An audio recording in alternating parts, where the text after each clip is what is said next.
Hi guys. तो इलुल ने ऐसे लेटी होती है तो तभी ना उसके फ़ोन पर बेल बजने लगती है। तो वो मतलब सोचती है कि अब मेरे को कौन कॉल करने लग गया।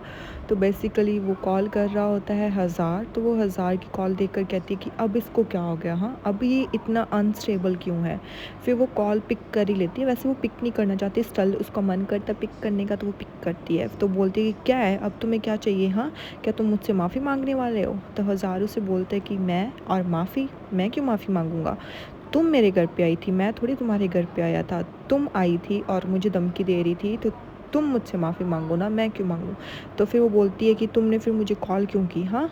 तो वो बोलता है कि इसीलिए कि जो हमारी ब्रांच है ना वो हम एक्सटेंड कर रहे हैं और तुम भी तो वहीं पर आ रही हो और उस पर तुम आ रही हो और मैं वहाँ का पार्टनर हूँ और हम तुम दोनों मिले ना, तो ये कैसे हो सकता है।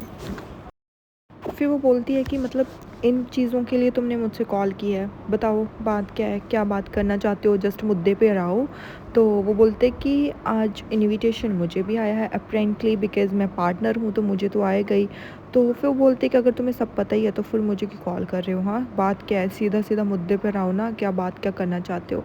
तो वो बोलते हैं कि इस तरीके की पावर को अब मैं छोड़ना नहीं चाहता था ना, और मैं तुम्हारे लिए कुछ प्लान कर रहा था, मुझे पता है कि तुम्हें ये ज़रूर पसंद आएगा। तो वैसे भी ये इनविटेशन सीक्रेट थिंग तो है नहीं और ये सबको ही पता है कि एक आज इनविटेशन है और आज दावत होने वाली है।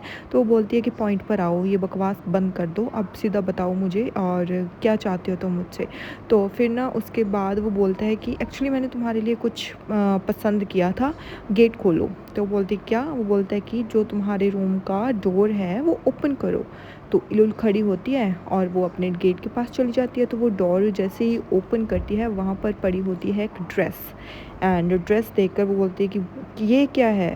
वो बोलता है कि ये ड्रेस तुम्हारे लिए है, इनविटेशन पर वेयर करने के लिए।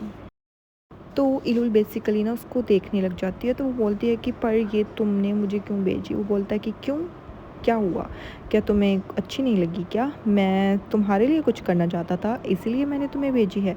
तो वो फ़ोन कट कर देती है उसकी बात सुने बिना ही। तो वो देखती है ड्रेस खोल कर, उसमें ना एक चिट लगी होती है जिसमें लिखा होता है कि वेलकम टू द इनविटेशन और तुम्हारा फर्स्ट इनविटेशन और दावत है तो उसके लिए तुम वेलकम, और नीचे लिखा होता है खुद का नाम हज़ार।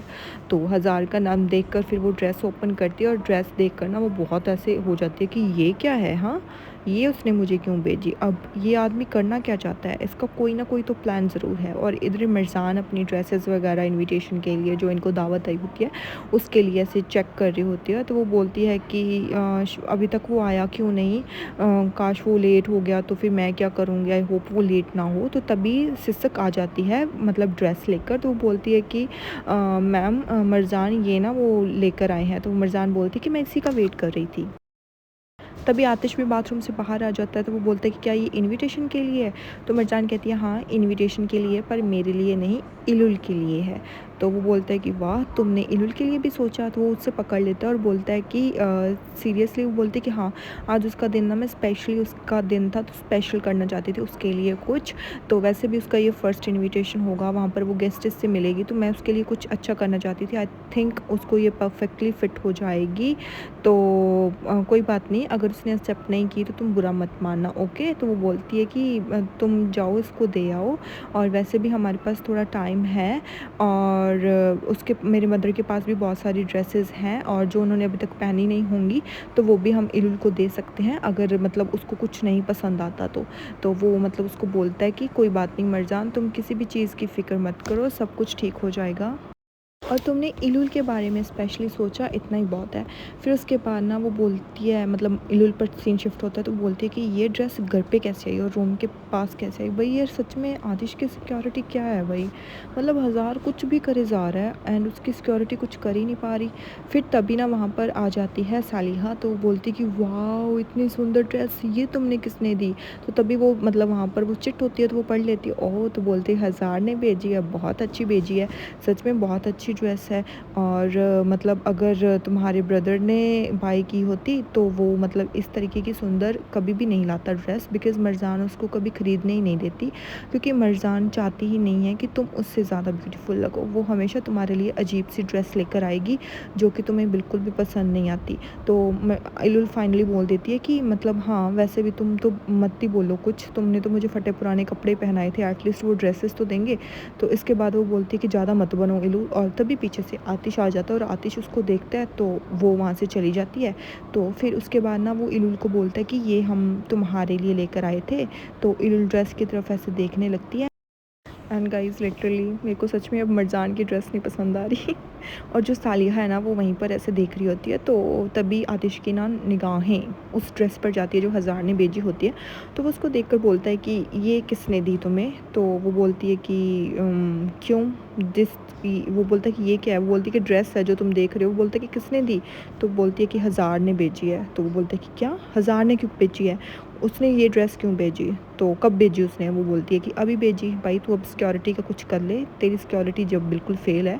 वो तेरे घर पे ड्रेसेस आके रख रहा है, वो भी उनके गेट के सामने, और तू कुछ भी नहीं कर पा रहा सीरियसली। फिर उसके बाद वो बोलता है कि चलो इसको फेंक कर आओ। तो इलुल बोलती है कि मैं तो बिल्कुल इसको फेंक के नहीं आऊँगी, तुम मेरी लाइफ में क्यों इंटरफेयर कर रहे हो? वो बोलता है कि कोई भी मेरी सिस्टर को ऐसे गिफ्ट्स नहीं भेज सकता, समझ में आई? तो फिर वो बोलती है कि क्या हुआ है, प्रॉब्लम है क्या तुम्हारी? वो बोलता है कि मैंने कहा ना कि इसको अब जल्द से जल्द यहाँ से भेज दो। वो बोलती है कि मैं नहीं भेजूँगी इसको कुछ कहीं भी, यही ड्रेस मेरे को अच्छी लगती है, अब यहीं रखूँगी मैं इसको। वो बोलता है कि मैंने कहा ना इलुल। तो वो उसका हाथ पकड़ लेता है और इलुल भी उसको ऐसे देखने लगती है। तो बेसिकली वो फिर से बोलती है कि प्लीज़ मेरा हाथ छोड़ो। वो बोलता है कि तुम्हें सुना ही नहीं दे रहा क्या मैं क्या कह रहा हूँ, और मैंने तुम्हें कहा था ना कि उस आदमी से तुम्हें नहीं मिलना है। तो वो बोलती है कि ओ प्लीज़ मैं किसी से भी मिल सकती हूँ, मुझे तुम्हारी परमिशन लेने की ज़रूरत नहीं है। क्या मुझे सब कुछ बताना चाहिए? क्या तुमने मुझे बताया था जब तुमने मरजान से शादी की थी? हाँ। वो बोलता है कि क्या ये दोनों सेम चीज़ें हैं? तो इलुल बोलती है कि हाँ मेरे लिए तो सेम चीज़ है। तो वो बोलता है कि इससे मरजान का क्या लेना देना? हाँ, मरजान का क्या है? और तुम्हारा जो गुस्सा है ना वो मुझ पर है, इसमें मरजान को इन्वॉल्व मत करो इलुल, बहुत कुछ कर रही हो तुम। तो वो बोलती है कि ओके, तो जो भी कह रही हो तो फिर हज़ार को भी तुम इन्वॉल्व मत करो, ठीक है? वैसे भी तुम मरजान के ख़िलाफ़ तो कुछ सुन ही नहीं सकते ना, वेल डन। तो वो बोलता है कि एक दिन इलुल, एक दिन मेरी बात सुनो, जब तुम किसी को प्यार करोगी ना, जब तुम किसी से प्यार में पड़ जाओगी ना, उस दिन तुम मेरी सिचुएशन अच्छे से समझ पाओगी। तो वो बोलती है कि नो, मैं समझना नहीं चाहती, मैं अपना प्यार कभी भी अपनी फैमिली के ऊपर नहीं रखूँगी, मेरी फैमिली हमेशा मेरे ऊपर ज़रूरी है। तो वो बोलता है कि श्योर, इतने श्योर हुए बिना ना मत बोलो, मुझे पता है कि उस टाइम क्या होगा, सो प्लीज़। तो फिर वो बोलती है कि प्लीज़ अब चली जाओ यहाँ से। वो बोलता है कि इसको फेंक कर आओ, इसकी ज़रूरत नहीं है। तो वो बोलती है कि नहीं, इसको मैं नहीं फेंकूँगी, समझ में आई? और वैसे भी मैं इनविटेशन पर नहीं आ रही हूँ, तो तुम्हें टेंशन लेने की बिल्कुल भी ज़रूरत नहीं है, अब तुम जा यहाँ से जा सकते हो। तो वो मुँह दूसरी तरफ कर लेती है।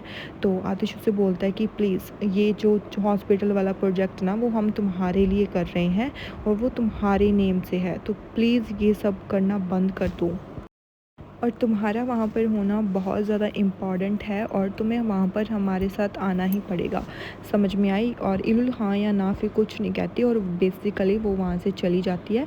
सॉरी, आतिश वहाँ से चला जाता है और इलुल ना फिर वो ड्रेस देखने लगती है और उसमें एक चिट होती है और फिर वो देख लेती है और उसको पता चल जाता है कि ये मरजान ने ही फेंक दी है। तो वो बोलती है कि ऑफकोर्स ये मरजान ने ही दी है, और वो वहीं पर ड्रेस फेंक देती है और यहीं पर ये पार्ट एंड हो जाता है।